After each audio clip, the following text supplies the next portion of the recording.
Эң төмөнкү доо арыз Дайырбек Орунбеков 3 миллион, эң чоң доо арыз Чолпон Жакупова 30 миллион. Бул жерде журналисттер отурат. Журналисттин орточо айлыгы Кыргызстанда 20 миң сомдо. Бир жылда 200 миң сом табат. Жана 30 миллионду табыш үчүн Чолпон Жакупова 160 жыл жашаш керек экен. Негизден кайдан табасың? Биринчиден, адамдын идеясы үчүн, ою үчүн, сөз үчүн соттоо бул авторитардык, тоталитардык өлкөдө гана болот. Бул Северный Корейда болот.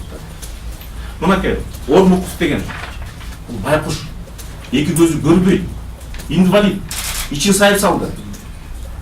Силер Бен Ладенди кармагансыз, генералдык прокуратура. Силер мындай динге ишенесиздерби, мусулмансыздарбы? Мыйзам мындай бар. Байкуштарды соттосо болот экен да, генералдык прокурор, эки көзү көрбөйт. Эң кедей жашайт. Генералдык прокурор соттоп түрмөдө азыр. Кылмыш дүйнөсүнүн башчылары эркиндикте жүрөт. Саясат каралаш. Коррупциялар миллиардтаган жүрөт. Байкушты соттойсуң.